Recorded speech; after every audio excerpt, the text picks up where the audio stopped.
Alrighty then, Mr. Koble coming back at you. This one is for everybody, not just my students. This is probably the most important thing we will do this entire Corona break, and it is on the census. So everyone, all of you, every single person in America got something like this in their mail. Where I'm going to block out my address, but it is from the U.S. Census Bureau. And basically what it is it is a questionnaire that's going to ask you how many people live in your household, and what race and gender are they. That's all it's asking you. And what's going to happen is every single person in the United States has to do this, is going to do this.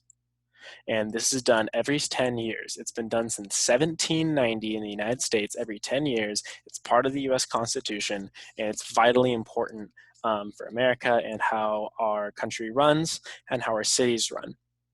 So as you can see, what you have to do is you just have to, you can do it online this year. This is the first time the census is being able to be done online. You used to have to fill it out and mail it back, but they're not making us do that anymore. You can now do it online. At our school, Audubon Elementary, we were actually going to set up computers for you guys to come and do this. So I'm going to click Start Questionnaire. I'm going to open these up. And it's going to ask you for your census ID. Each person, each address gets a specific census ID that sets it apart from everybody else. So no one's going to have the same ID. I believe you don't have yours because you lost this in the mail, you threw it out. There's a link for you to click for poops and giggles. Let's just click it. Let's say I'm doing this from United States, and I would put all my information here, and then they have some kind of algorithm to go through it and make sure it's legitimate. But I do have an ID right here. So all I'm going to do is going to go back. And I'm going to put in my special handy dandy code. Now, it's really important that everyone does their census because your information, your city's information is used to by a lot of different places and a lot of different people. By the government, it's used politically, economic, social, and political. Okay, and I'm gonna kind of, man, that's not what I wanted to do. Okay, I'm gonna leave it at no, I don't live there. I'm gonna leave it at that, and I'll finish the rest. I'll finish the rest of it on my own. But let's talk a little bit why the census is important.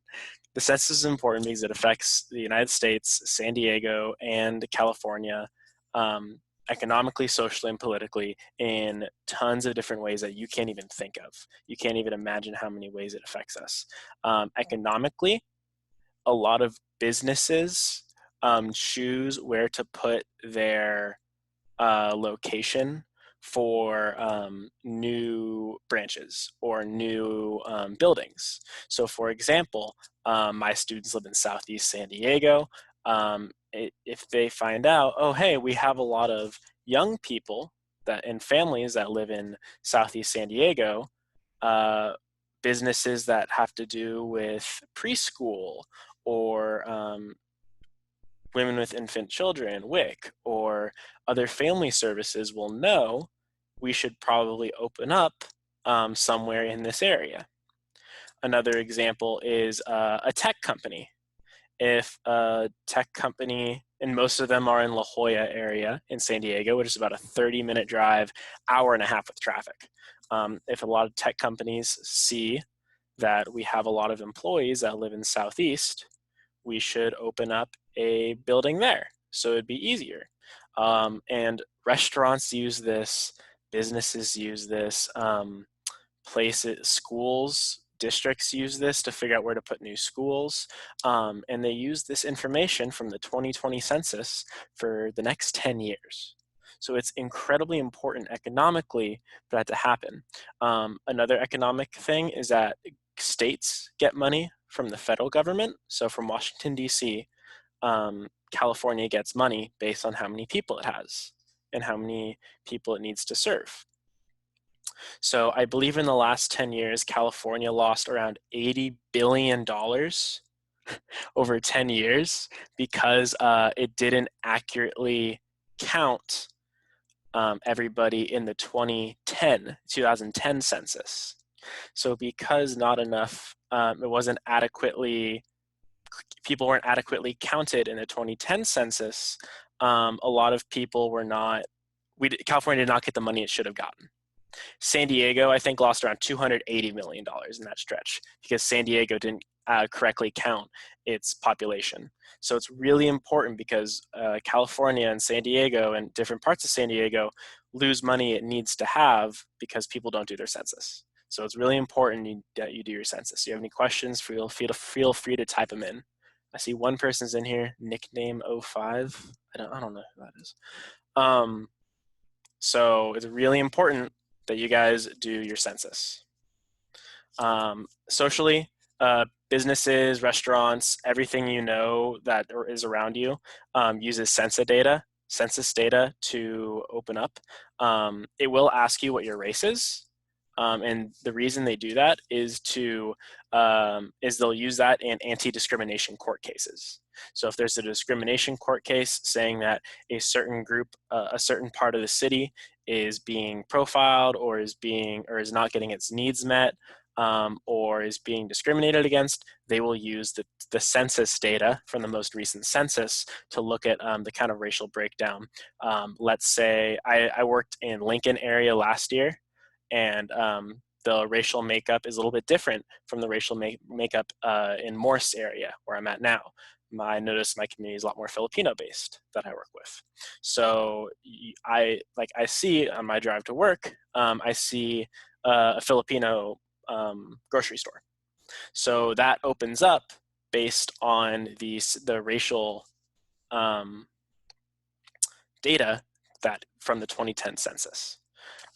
Or another example might be you have nonprofit groups that want to work specifically with Black communities. They will use 2010 census data to figure out what those are.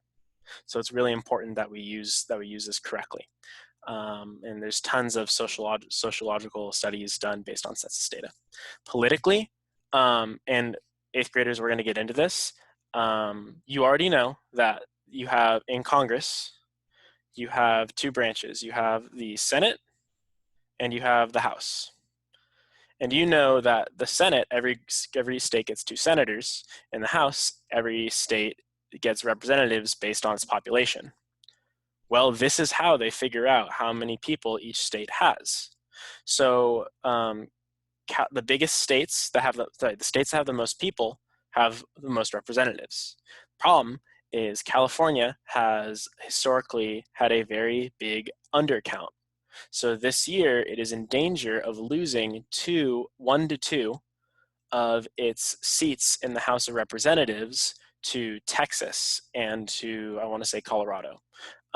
So they're in the state, California is in danger of losing its political power in the House of Representatives. So we want to make sure that we're accurately doing our census. Your census data cannot be shared with anybody. The information that is on your census is not allowed to be shared with anybody else.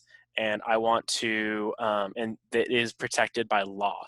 If a census worker does decide to do that, they are risking 10 years in prison, 5 years in prison, and $100,000 worth of fines. So it's really important. Like they cannot share this with anybody. They cannot share this information with ICE, Immigration and Customs Enforcement. They cannot share it with the FBI. They cannot share your data with anybody. The only reason the census data is used is to determine how many people live in cities around in the United States and where they live. That's all it's asking. It's not going to ask you about anything else. It's very protected.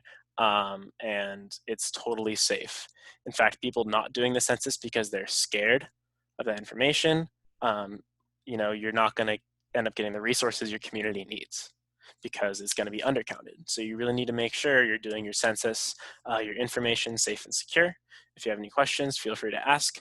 Once again, do your dang census. It's important. All right, I'm off.